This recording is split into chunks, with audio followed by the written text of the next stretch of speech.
ছাত্র জনতার গণ অভ্যুত্থানের মুখে সাবেক প্রধানমন্ত্রী শেখ হাসিনা পালিয়ে ভারতে আশ্রয় নিয়েছেন। নিয়ম অনুযায়ী শেখ হাসিনা ভারতে বৈধভাবে ৪৫ দিন আশ্রয়ে থাকতে পারবেন। তবে সেই ৪৫ দিন শেষ হচ্ছে আজ শুক্রবার। এরপর তিনি সেখানে কি হিসেবে অবস্থান করবেন তা নিয়ে উঠেছে নানা প্রশ্ন। আর এই পরিস্থিতিতে শেখ হাসিনার ভারতে আশ্রয়ের একটি মাধ্যম হতে পারে বিশেষ রাজনৈতিক বিবেচনায় আশ্রয়। আর সেক্ষেত্রে শেখ হাসিনা যেন বাংলাদেশের দালাই লামা। কিন্তু কে এই দালাই লামা, আর তার সঙ্গে শেখ হাসিনার তুলনা কেন করা হচ্ছে, এ বিষয়ে বিস্তারিত থাকছে প্রতিবেদনের বাকি অংশে। আর কেটিভি নিউজ 24 চ্যানেল থেকে আপনাদের সাথে আছি আমি মেহেদি হাসান। সাবেক প্রধানমন্ত্রী শেখ হাসিনা কূটনৈতিক পাসপোর্টের আওতায় ভারতে ৪৫ দিন অবস্থান করতে পারবেন। অবশ্য তার সেই পাসপোর্ট ইতিমধ্যেই বাতিলও করা হয়েছে।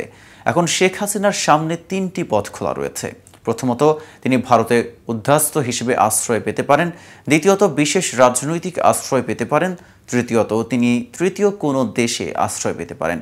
সূত্র জানায়, শেখ হাসিনার সঙ্গে ভারতের প্রধানমন্ত্রী নরেন্দ্র মোদীর সুসম্পর্ক রয়েছে। এছাড়া শেখ হাসিনাকে আশ্রয় দেওয়ার জন্য ইতিমধ্যেই ভারতের সব রাজনৈতিক দল একমত হয়েছে। সে কারণে ভারত শেখ হাসিনাকে বিশেষ বিবেচনায় রাজনৈতিক আশ্রয় দিতে পারে। আর সেটা হবে তিব্বতের ধর্মগুরু দালাই লামার মতোই। তিব্বতে বৌদ্ধদের আধ্যাত্মিক ধর্মগুরু ১৯৫৯ সাল থেকে ভারতে আশ্রয়ে রয়েছেন। ভারতের ইতিহাসে কোনো বিদেশি ধর্মীয় নেতাকে বিশেষ রাজনৈতিক আশ্রয় দেওয়ার ঘটনা ছিল সেটি প্রথম। তারপর থেকে ৬৫ বছরেরও বেশি সময় ধরে ভারতে আশ্রয় রয়েছেন দালাই লামা। এবার প্রতিবেশী দেশ হিসেবে শেখ হাসিনাও ভারতে দালাই লামার মতোই আশ্রয় পেতে যাচ্ছেন।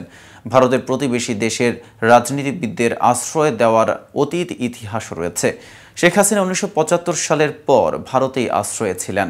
সে সময় দীর্ঘ ৬ বছর তিনি সেখানেই থেকেছেন। ১৯৯২ সালে আফগানিস্তানের প্রেসিডেন্ট মোহাম্মদ নাজিবুল্লাহর পরিবারকে আশ্রয় দিয়েছিল ভারত। তবে সে সময় নাজিবুল্লাহ দিল্লিতে আসতে ব্যর্থ হন। পরে তাকে ফাঁসিতে ঝুলানো হয়। ২০১৩ সালে মালদ্বীপের সাবেক প্রেসিডেন্ট মোহাম্মদ নাশিদকে রাজনৈতিক আশ্রয় দেয় ভারত। এছাড়া ১৯৫০ সালে নেপালের মহারাজা ত্রিভুবন বীর বিক্রম শাহকেও আশ্রয় দিয়েছিল দেশটি। ভারতের শেখ হাসিনা কি স্ট্যাটাসে অবস্থান করছেন সেটা এখনও অজানা। এ বিষয়ে ভারতের পক্ষ থেকে এখনও কোনো তথ্য প্রকাশ করা হয়নি। অবশ্য এ বিষয়ে বাংলাদেশের পক্ষ থেকেও আনুষ্ঠানিকভাবে কোনো তথ্য চাওয়া হয়নি। শেখ হাসিনাকে বাংলাদেশে ফেরত পাঠানো হবে কিনা সে বিষয়ে ভারতের পররাষ্ট্রমন্ত্রী ডক্টর এস জয়শঙ্কর সরাসরি কোনো উত্তর না দিয়ে জানিয়েছেন, বাংলাদেশের সঙ্গে আমাদের ব্যবসা বাণিজ্যের সম্পর্ক রয়েছে।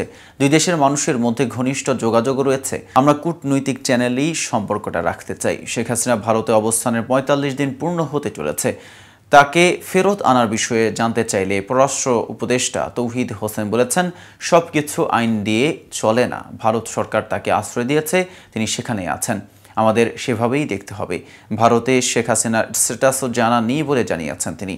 উল্লেখ্য, ছাত্র জনতার গণ অভ্যুত্থানে গত ৫ই আগস্ট প্রধানমন্ত্রী পদ থেকে পদত্যাগ করে দেশ ছেড়ে ভারতে আশ্রয় নেন শেখ হাসিনা। তারপর থেকে তিনি দিল্লিতেই অবস্থান করছেন। আজ এ পর্যন্তই।